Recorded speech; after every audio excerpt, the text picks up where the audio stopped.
शुक्लाम्बरधरम् विष्णुम् शशिवर्णम् चतुर्भुजम् प्रसन्नवदनम् ध्यायेत् सर्वविघ्नोपशान्तये व्यासम् वसिष्ठनप्तारम् शक्तेः पौत्रमकल्मषम् पराशरात्मजम् वन्दे शुकतातम् तपोनिधिम् व्यासाय विष्णुरूपाय व्यासरूपाय विष्णवे नमो वै ब्रह्मनिधये वासिष्ठाय नमो नमः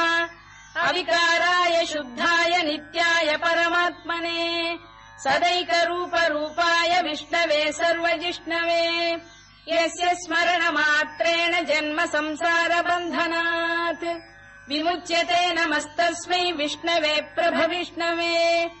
ओम् नमो विष्णवे प्रभविष्णवे श्रीवैशम्पायन उवाच श्रुत्वा धर्मानशेषेण पावनानि च सर्वशः युधिष्ठिरः शान्तनवम् पुनरेवाभ्यभाषत युधिष्ठिर उवाच किमेकम् दैवतम् लोके किम् वाप्येकम् परायणम् स्तुवन्तः कङ्कमर्चन्तः प्राप्नुयुर्मानवा शुभम् को धर्मः सर्वधर्माणाम् भवतः परमो मतः किम् जपन्मुच्यते जन्तुर्जन्म संसारबन्धनात् श्रीभीष्म उवाच जगत्प्रभुम् देवदेवमनन्तम् पुरुषोत्तमम् स्तुवन्नाम सहस्रेण पुरुषः सततोत्थितः तमेव चार्चयन्नित्यम् भक्त्या पुरुषमव्ययम् ध्यायम् स्तुवन् नमस्यम् च यजमानस्तमेव च अनादिनिधनम् विष्णुम् सर्वलोकमहेश्वरम् लोकाध्यक्षम् स्तुवन्नित्यम् सर्वदुःखातिगो भवेत् ब्रह्मण्यम् सर्वधर्मज्ञम् लोकानाम् कीर्तिवर्धनम् लोकनाथम् महद्भूतम् सर्वभूतभवोद्भवम् एष मे सर्वधर्माणाम् धर्मोऽधिकतमो मतः यद्भक्त्या पुण्डरीकाक्षम् स्तवैरच्चेन्नरः सदा परमम् यो महत्तेजः परमम् यो महत्तपः परमम् यो महद्ब्रह्म परमम् यः परायणम् पवित्राणाम् पवित्रम् यो मङ्गलानाम् च मङ्गलम् दैवतम् देवतानाम् च भूतानाम् यो व्ययः यतः सर्वाणि भूतानि भवन्त्यादियुगागमे यस्मिंश्च प्रलयम् यान्ति पुनरेव युगक्षये तस्य लोकप्रधानस्य जगन्नाथस्य भूपते विष्णोर्नाम सहस्रम् मे शृणु पापभयापहम् यानि नामानि गौणानि विख्यातानि महात्मनः ऋषिभिः परिगीतानि तानि वक्ष्यामि भूतये ऋषिर्नाम्नाम् सहस्रस्य वेदव्यासो महामुनिः छन्दोऽनुष्टुप् तथा देवो भगवान् देवकीसुतः अमृताम् शुद्भवो बीजम् शक्तिर्देवकी नन्दनः त्रिसामाहृदयम् तस्य शान्त्यर्थे विनियुज्यते विष्णुम् जिष्णुम् महाविष्णुम् प्रभविष्णुम् महेश्वरम् अनेकरूपदैत्यान्तम् नमामि पुरुषोत्तमम् अस्य श्रीविष्णोर्दिव्यसहस्रनामस्तोत्रमहामन्त्रस्य श्रीवेदव्यासो भगवान् ऋषिः अनुष्टुप्छन्दः श्रीमहाविष्णुः परमात्मा श्रीमन्नारायणो देवता अमृतांशुद्भवो भानुरिति बीजम् देवकी नन्दन श्रेष्ठेति शक्तिः उद्भवः क्षोभणो देव इति परमो मन्त्रः शङ्खबृन्नन्दकी चक्रीति कीलकम् शार्ङ्गधन्वा गदाधर इत्यस्त्रम् रथाङ्गपाणिरक्षोभ्य इति नेत्रम् त्रिसामासामजः सामेति कवचम् आनन्दम् परब्रह्मेति योनिः ऋतुः सुदर्शनकाल इति दिग्बन्धः श्रीविश्वरूप इति ध्यानम् श्रीमहाविष्णुप्रीत्यर्थे सहस्रनाम जपे विनियोगः ध्यानम् क्षीरोदन्वत्प्रदेशे शुचिमणिविलसत्सैकते मौक्तिकानाम् मालाक्लुप्तासनस्थस्फटिकमणिनिभैर्मौक्तिकैर्मण्डिताङ्गः शुभ्रैरभ्रैरदभ्रैरुपरि विरचितैर्मुक्तपीयूषवर्षैः आनन्दीन पुनीयादरिनलिन गदा शङ्खपाणिर्मुकुन्दः भूः पादौ यस्य नाभिर्वियदसुरनिलश्चन्द्रसूर्यौ च नेत्रे कर्णावाशा शिरोद्यौर्मुखमपि दहनो यस्य वास्तेयमब्धिः अन्तस्थम् यस्य विश्वम् सुरनरखगो भोगि गन्धर्वदैत्यैः चित्रम् रम्यते तम् त्रिभुवन वपुषम् विष्णुमीशम् नमामि। ॐ नमो भगवते वासुदेवाय। शान्ताकारम् भुजगशयनम् पद्मनाभम् सुरेशम्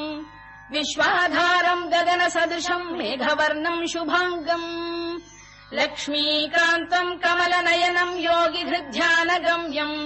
वन्दे विष्णुम् भवभयहरम् सर्वलोकैकनाथम् मेघश्यामम् पीतकौशेयवासम् श्रीवत्साङ्कम् कौस्तुभोद्भासिताङ्गम् पुण्योपेतम् पुण्डरीकायताक्षम् विष्णुम् वन्दे सर्वलोकैकनाथम्। नमः समस्तभूतानामादिभूताय भूभृते अनेकरूपरूपाय विष्णवे प्रभविष्णवे सशङ्खचक्रम् सकिरीटकुण्डलम् सपीतवस्त्रम् सरसीरुहेक्षणम् सहारवक्षस्थलशोभिकौस्तुभम् नमामि विष्णुम् शिरसा चतुर्भुजम् छायायाम् पारिजातस्य हेमसिंहासनोपरि आसीनमम्बुदश्याममायताक्षमलङ्कृतम् चन्द्राननम् चतुर्बाहुम् श्रीवत्साङ्कितवक्षसम् रुक्मिणी सत्यभामाभ्याम् सहितम् कृष्णमाश्रये।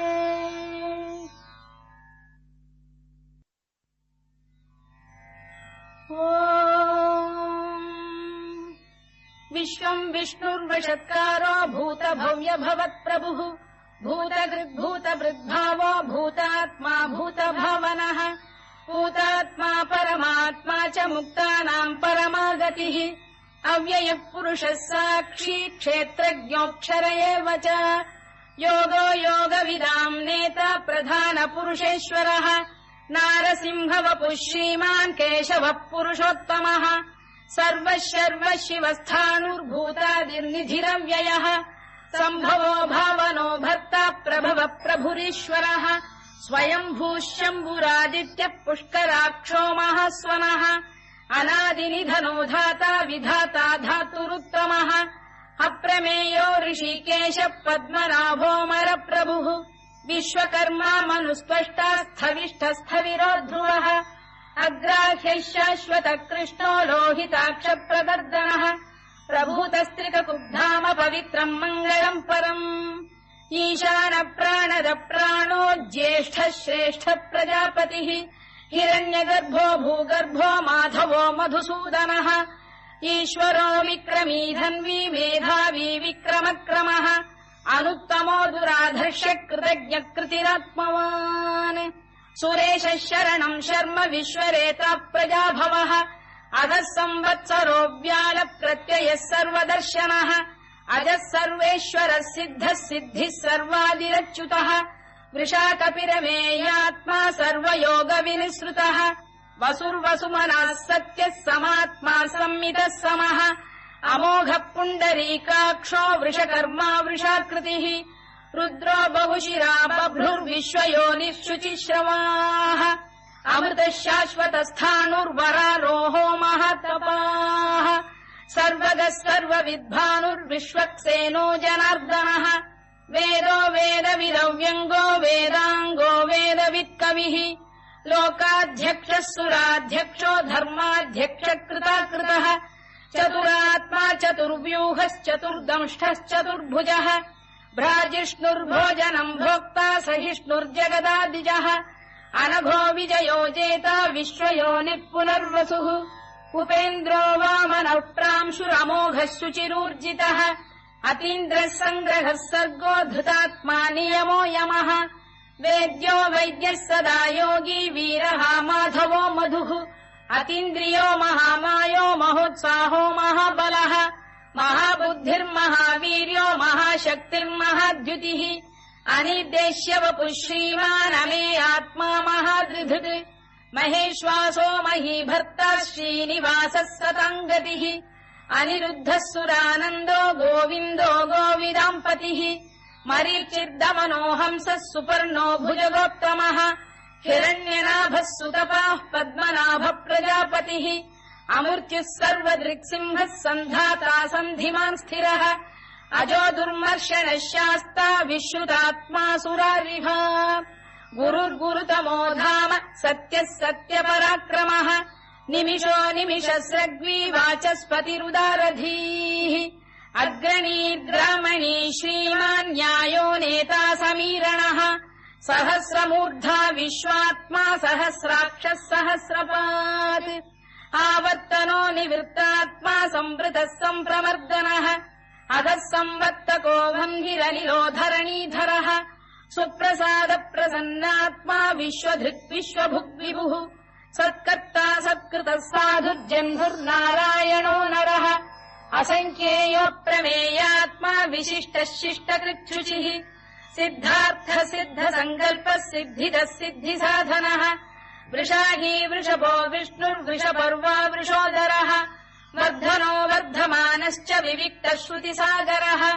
सुभुजो दुर्धरो वाग्मी महेन्द्रो वसुदो वसुः नैकरूपो बृहद्रूपः शिपिविष्टप्रकाशनः ओजस्तेजोऽब्जुदिधर प्रकाशात्मा प्रतापनः वृद्धस्पष्टाक्षरो मन्त्रश्चन्द्रांशुर्भास्करद्युतिः अमृतांशुद्भवो भानुः शशबिन्दुः सुरेश्वरः औषधम् जगतः सेतुः सत्यधर्मपराक्रमः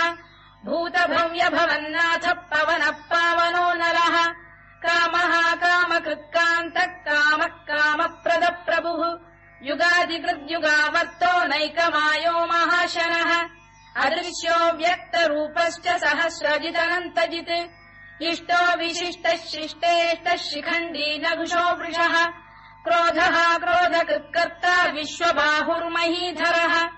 अच्युत प्रथित प्राण प्राणदो वासवानुजः अपाम् निधिरधिष्ठानमप्रमत्त प्रतिष्ठितः स्कन्द स्कन्दधरो धुर्यो वरदो वायुवाहनः वासुदेवो बृहद्भानुरादिदेवः पुरन्दरः अशोकस्तारणस्तारः शूरः शौरिर्जनेश्वरः अनुकूलः शतावर्तः पद्मी पद्मनिभेक्षणः पद्मनाभोरविन्दाक्षः पद्मगर्भः शरीरभृत् महर्धिर्वृद्धो वृद्धात्मा महाक्षो गरुडध्वजः अतुलः शरभो भीमः समयज्ञो हविर्हरिः सर्वलक्षणलक्षण्यो लक्ष्मीवान् समितिञ्जयः विक्षरो रोहितो मार्गो हेतुर्दामोदरः सः महीधरो महाभागो वेगवानमिताशनः उद्भवः क्षोभणो देवः श्रीगर्भः परमेश्वरः करणम् कारणम् कर्ता विकर्ता गहनो गुहः व्यवसायो व्यवस्थानः संस्थानस्थानदो ध्रुवः परद्धिः परमस्पष्टः तुष्टः पुष्टः शुभेक्षणः रामो विरामो विरतो मार्गो नेयो नयोनयः वीरः शक्तिमताम् श्रेष्ठो धर्मो धर्मविदुत्तमः वैकुण्ठः पुरुष प्राण प्राणद प्रणव पृतुः हिरण्यगर्भः शत्रुघ्नो व्याप्तो वायुरधोक्षजः ऋतुः सुदर्शनकालः परमेष्ठी परिग्रहः उग्रः संवत्सरो दक्षो विश्रामो विश्वदक्षिणः विस्तारस्थावरस्थाणुः प्रमाणम् बीजमव्ययम् अर्थोऽनर्थो महाकोशो महाभोगो महाधनः अनिर्विण्णस्थविष्ठो भूर्धर्मयूपो महामखः नक्षत्रनेमिर्नक्षत्री क्षमः क्षामः समीहनः यज्ञयुज्यो महेद्यश्च क्रतुः सत्रम् सताम् गतिः सर्वदर्शी विमुक्तात्मा सर्वज्ञो ज्ञानमुत्तमम् सुव्रतः सुमुखः सूक्ष्मः सुघोषः सुखरः सुहृद् मनोहरोजितक्रोधो वीरबाहुर्विदारणः स्वापनः स्ववशो व्यापी नैकात्मानैककर्मकृत् वत्सरो वत्सलो वत्सी रत्नगर्भो धनेश्वरः धर्मकृद्धर्मकृद्धर्मी सदसक्षरमक्षरम् अविज्ञाता सहस्रांशुर्विधाता कृतलक्षणः दभस्तिनेमिः सत्तस्तः सिंहो भूतमहेश्वरः आदिदेवो महादेवो देवेशो देवभृद्गुरुः उत्तरो गोपतिर्गोप्ता ज्ञानगम्यः पुरातनः शरीरभूतभृद्भोक्ता कपीन्द्रो भूरि दक्षिणः सोमपोऽमृतपः सोमः पुरुजिः पुरुसत्तमः विनयो जयः सत्यसन्धो दाशार्हः सात्वताम् पतिः जीवो विनयिता साक्षी मुकुन्दोमित विक्रमः अम्भोनिधिरनन्तात्मा महोदधिशयोऽन्तकः अजो महार्घ स्वाभाव्यो जिता मित्र प्रमोदनः आनन्दो नन्दनो नन्दः सत्यधर्मा त्रिविक्रमः महर्षि कपिलाचार्य कृतज्ञो मेदिनीपतिः त्रिपुरस्त्रिदशाध्यक्षो महाशृङ्गकृतान्तकृत् महावराहो गोविन्दः सुषेणः कनकाङ्गनी गुह्यो गभीरो गहनो गुप्तश्चक्रगदाधरः मेधास्वाङ्गो जितः कृष्णो दृढः सङ्कर्षणोच्युतः वरुणो वारुणो वृक्षः पुष्कराक्षो महामनाः भगवान् भगहानन्दी वनमाली हलायुधः आदित्यो ज्योतिरादित्यः सहिष्णुर्गतिसत्तमः सुधन्वाखण्ड परशुर्दारुणो द्रविणप्रदः दिवस्पृक् सर्वदृक्व्यासो वाचस्पतिरयो निजः त्रिसामासामगः साम निर्वाणम् भेषजम् भिषज सन्न्यासकृच्छमशान्तो निष्ठा शान्तिपरायणम् शुभाङ्गः शान्तिदश्रेष्टा कुमुदः कुवलेशयः गोहितो गोपतिर्गोप्ता वृषभाक्षो वृषप्रियः अनिवर्ती निवृत्तात्मा संक्षेप्ताक्षेमकृत् शिवः श्रीवत्सवक्षः श्रीवासः श्रीपतिः श्रीमताम्बरः श्रीधः श्रीशः श्रीनिवासः श्रीनिधिः श्रीविभावनः श्रीधर श्रीकर श्रेयः श्रीमान् लोकत्रयाश्रयः स्वक्षस्वङ्गः शतानन्दो नन्दिर्ज्योतिर्गणेश्वरः विजितात्मा विधेयात्मा सत्कीर्तिश्छिन्न संशयः उदीर्णः सर्वतश्चक्षुरनीशः शाश्वतस्थिरः भूषयो भूषणो भूतिर्विशोकः शोकनाशनः अर्चिष्मानर्चितः कुम्भो विशुद्धात्मा विशोधनः अनिरुद्धो प्रतिरथ प्रद्युम्नोमित विक्रमः कालनेमिनिहा वीरः शौरिः शूरजनेश्वरः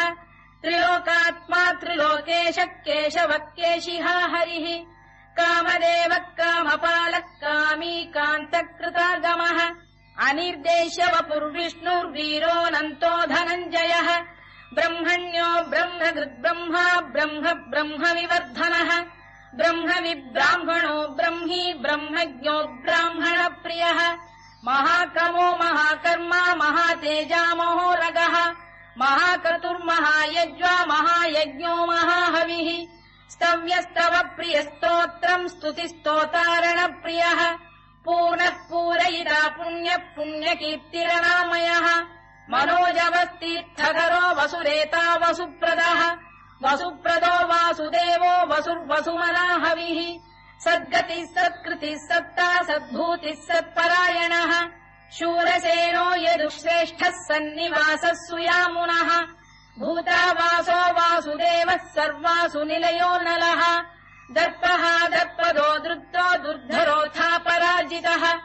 विश्वमूर्तिर्महामूर्तिर्दीप्तमूर्तिरमूर्तिमान्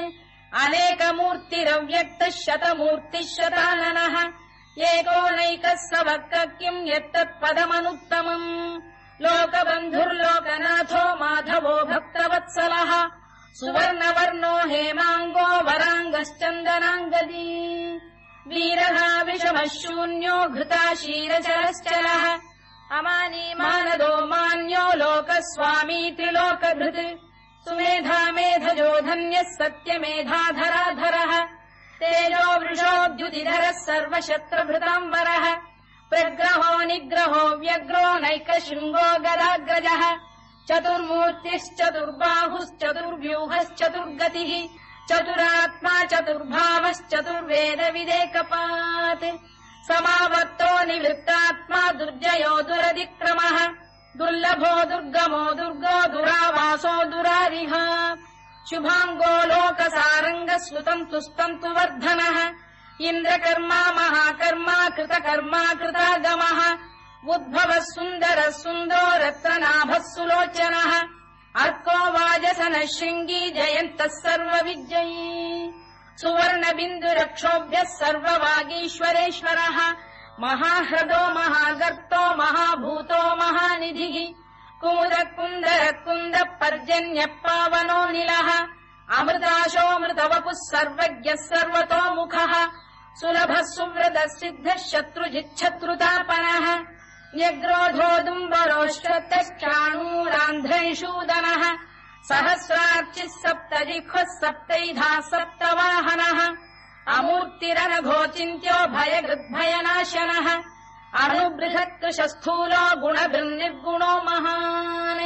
अधृतस्वधृतस्वास्य प्राग्वंशो वंशवर्धनः भारभृत्कथितो योगी योगीशः सर्वकामदः आश्रमश्रमणः क्षामः सुपर्णो वायुवाहनः धनुर्धरो धनुर्वेदो दण्डो दमयिता दमः अपराजितः सर्वसहो नियन्ता नियमो यमः सत्त्ववान् सात्विकः सत्यः सत्यधर्मपरायणः अभिप्रायप्रियार्होः प्रियकृत्प्रीतिवर्धनः विहाय सगतिर्ज्योतिः सुरुचिर्कुतभुग्विभुः रविर्विरोचनः सूर्यः सवितारविलोचनः अनन्तो हुतभुग्भोक्ता सुखदो नैकजोऽग्रजः अनिर्विण्णः सदामर्षी लोकाधिष्ठानमद्भुतः सनात्सनातनतमः कपिलः कपिरव्ययः स्वस्तिदः स्वस्तिकृत् स्वस्तिः स्वस्तिभुक् स्वस्ति दक्षिणः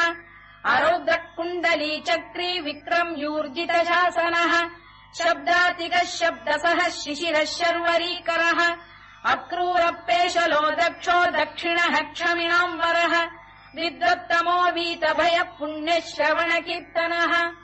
उत्तारणो दुष्कृतिः पुण्यो दुःस्वप्ननाशनः वीरः रक्षणः सन्तो जीवनः पर्यवस्थितः अनन्तरूपोऽनन्तः श्रीर्जितमन्युर्भयापहः चतुरश्रो गभीरात्मा विदिशो व्यादिशो दिशः अनाधिर्भूर्भुवो लक्ष्मी सुवीरो रुचिराङ्गदः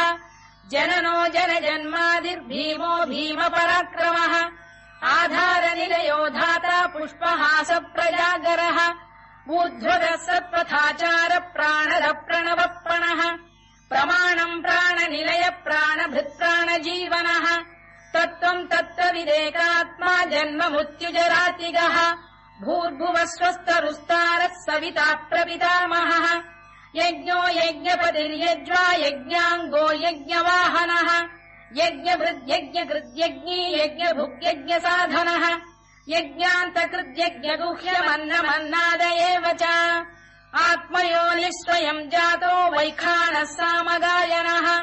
देवकीनन्दनः स्रष्टा क्षितीशः पापनाशनः शङ्खबृन्नन्दकी चक्री शार्ङ्गधन्वा गदाधरः तथाङ्गपाणिरक्षोभ्यः सर्वप्रहरणायुधः सर्वप्रहरणायुधवो नम इति वनमाली गरीशाङ्गी शङ्खी चक्री च नन्दकी श्रीमान्नारायणो विष्णुर्वासुदेवोऽभिरक्षतु वनमाली गरीशाङ्गी शङ्खी चक्री च नन्दकी श्रीमान्नारायणो विष्णुर्वासुदेवोऽभिरक्षतु वनमाली गरीशाङ्गी शङ्खी चक्री च नन्दकी श्रीमान्नारायणो विष्णुर्वासुदेवोऽभिरक्षतु इतीदम् कीर्तनीयस्य केशवस्य महात्मनः नाम्नाम् सहस्रम् दिव्यानामशेषेण प्रकीर्तितम् य इदम् शृणुयान् नित्यम् यश्चापि परिकीर्तयेत् नाशुभम् प्राप्नुयात् किञ्चित् सोमुत्रेह च मानवः वेदान्तको ब्राह्मणस्य क्षत्रियो विजयी भवेत् वैश्यो धनसमृद्धस्य क्षुद्रः सुखमवाप्नुयात् धर्मार्थी प्राप्नुयात् धर्ममर्थार्थी चार्थमाप्नुयात् कामानवाप्नुयात् कामी प्रजार्थी चाप्नुयात् प्रजाम् भक्तिमान् यः सदोत्थाय शुचिस्तद्गतमानसः सहस्रम् वासुदेवस्य नाम्नामेतत् प्रकीर्तयेत् यशः प्राप्नोति विपुलम् याति प्राधान्यमेव च अचलाम् श्रियमाप्नोति श्रेयः प्राप्नोत्यनुत्तमम् न भयम् क्वचिदाप्नोति वीर्यम् तेजश्च विन्दति भवत्यरोगोद्युतिमान् बलरूपगुणान्वितः रोगार्तो मुच्यते रोगात् बद्धो मुच्येत बन्धनात् भयान्मुच्येत भीतस्तु मुच्येतापन्न आपदः दुर्गाण्यतितरत्याशु पुरुषः पुरुषोत्तमम् सुवन्नाम सहस्रेण नित्यम् भक्तिसमन्वितः वासुदेवाश्रयो मर्त्यो वासुदेवपरायणः सर्वपापविशुद्धात्मा याति ब्रह्म सनातनम् न वासुदेव भक्तानामशुभम् विद्यते क्वचित्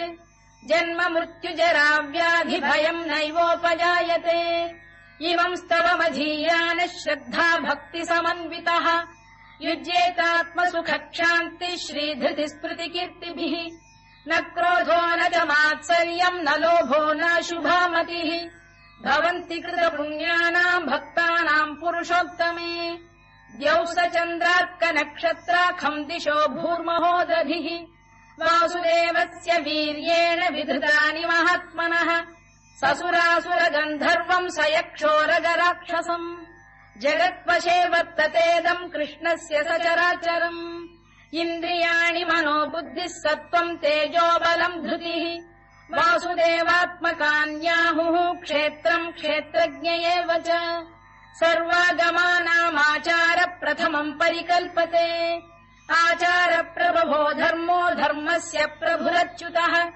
ऋषयः पितरो देवा महाभूतानि धातवः जङ्गमा जङ्गमम् चेदम् जगन्नारायणोद्भवम् योगो ज्ञानम् तथा साङ्ख्यम् विद्या शिल्पादिकर्म च वेदाः शास्त्राणि विज्ञानमेतत् सर्वम् जनार्दनात् एको विष्णुर्महद्भूतम् पृथग्भूतान्यनेकशः त्रीन् लोकान् व्याप्य भूतात्मा भुङ्क्ते विश्वभुवव्ययः